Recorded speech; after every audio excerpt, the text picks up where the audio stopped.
now. Yeah. It's been a while since we had a post game where we got a W. So let's get right into it. We wasted no time, baby. I mean, where do we start? Where do we start? I think it's only fair we go to one place, and one place only. I was going to go that place, so there was two places I could have went. But instead, we're going to go one place and one place only. Kevin Stefanski. Where's the sound at? Kevin Stefanski, where is it? Oh, I mean, listen. Regardless of what I think about Kevin Stefanski, regardless of what people think about his play calling, whatever the fact, whatever the case may be, whatever you think about Kevin Stefanski, no matter what this man,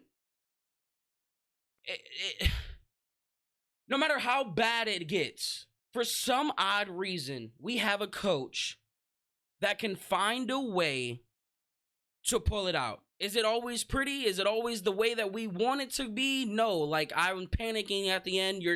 He did boneheaded stuff at the end of the game, but when it's all said and done, did we get the W or not? And we did. And I think today was one of the games where you could point to and be like, damn, Kevin Stefanski really did get in his bag a little bit. Joe Flacco went 26 of 45 for 311 and 3 touchdowns and an interception. We haven't seen stats like that from a Cleveland Browns quarterback in a very long time. But the second person that you go to, I think they go hand in hand because I think they fit so perfectly together, and that's Joe Flacco.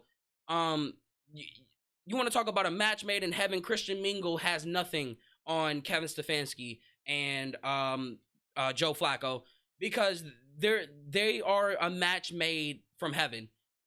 He fits this offense perfectly. When it comes to leadership, there's certain, I talked about it with Deshaun Watson, and I said there's always going to be one thing that elite quarterbacks can do to mask anything that a coach can offer, right?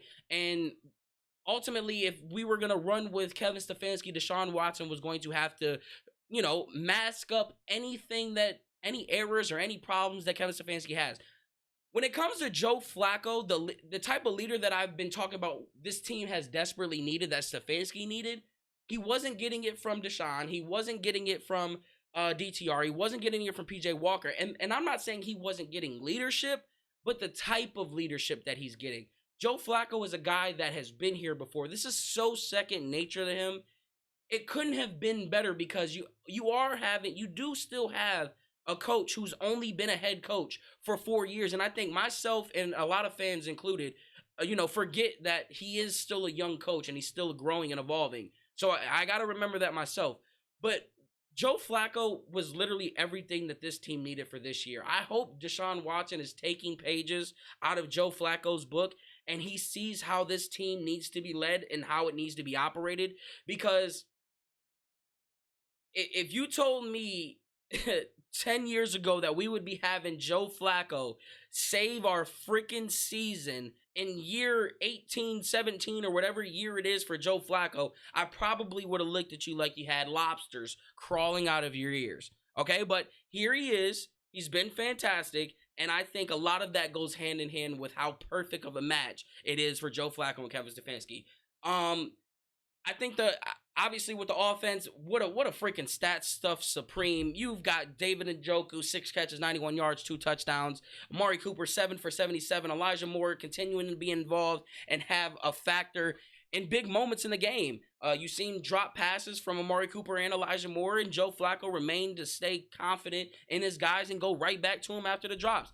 David Bell, 1 catch for 41 yards, and that play right there was probably one of the best plays and one of the best moments, and I think ultimately was the biggest factor of this game, because Kevin Stefanski went for it on 4th and 3, and regardless of David Bell peels off for 41 yards or not, he designed a beautiful, beautiful play, and it would have got the first down regardless. So huge shout out to David Bell, and I think all the rest of the credit Everyone on the defense should get a game ball. Everyone on the defense should get a freaking game ball. From JOK to Grant Delpit to Greg Newsome, Anthony Walker, Maurice Hurst, Martin Emerson with the 2 interceptions, Taki having big tackles. Shout out to the secondary, okay? I mean, let's just look at the secondary for a second. Grant Delpit goes down, and then your backup comes in, Mike Ford, and gets absolutely destroyed by a rookie.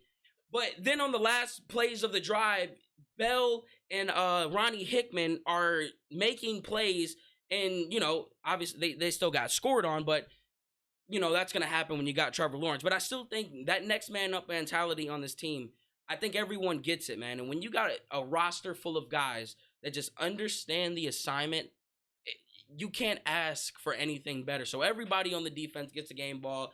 And then obviously, I mean, it's nice to see Myles Garrett. It's nice to see Myles freaking Garrett on the stat sheet this week because he wasn't on there last week. And even though it's one tackle, one solo tackle, the tackle came in a big, big, big way. And we desperately needed it in that moment. So this was one of the funnest games that we've seen all year. This was one of the best games that we've seen all year. And I think this is arguably one of this might be the most complete team win that we've had all year. From in the words of Kevin Stefanski, defense, offense, special teams.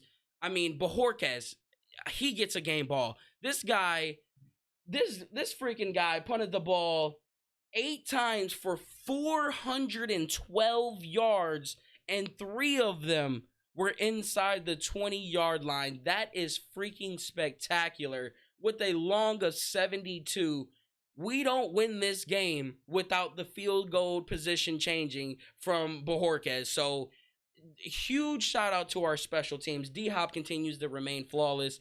55-yard attempt coming in after not being in all day. Spectacular. But ultimately, man, I couldn't be more proud of this team. You come off a business trip on the West Coast, and you come back home. You were 5-1 here, and you continue to stack the wins and protect the home field. And I tell you what, if this Browns team finds a way to get any playoff games at home, no team wants to face us. Not one. I don't give a damn who's at quarterback. Joe Flacco, Yo Flacco, your mama Flacco. It don't matter who. If the Browns get a home game playoff game, you do not want to be in Cleveland because it's going to be doomsday for whoever sets foot on this field. So big game today. Super excited. Make sure everyone is locked in and to the YouTube channel. We will be giving away a What Happened t-shirt. So make sure you guys are stay tuned for that. The giveaway is going to happen on my first podcast video. So I'll probably make a post or something to give a code word. I'll give you guys the code word now. Code word dog check. Code word dog check on my crockpot video. This one right here where we interview Jonathan Peterlin. Comment dog check on it. It'll enter you into the giveaway, and we will be giving away a What Happened t-shirt. And I appreciate all you guys. So stay tuned for tomorrow. We'll have a podcast either tomorrow or the day after that. We'll try to get a guest on. And shout out to everybody in chat, man. I appreciate each and every one of you guys. It was a fun day today. And how about that dang victory, guys? Let's end off with a freaking "Here we go, Brownies" chant. And I'll see you boys tomorrow, all right? 1, 2, 3. Here we go, Brownies. Here we go. Hoo, hoo. Here we go.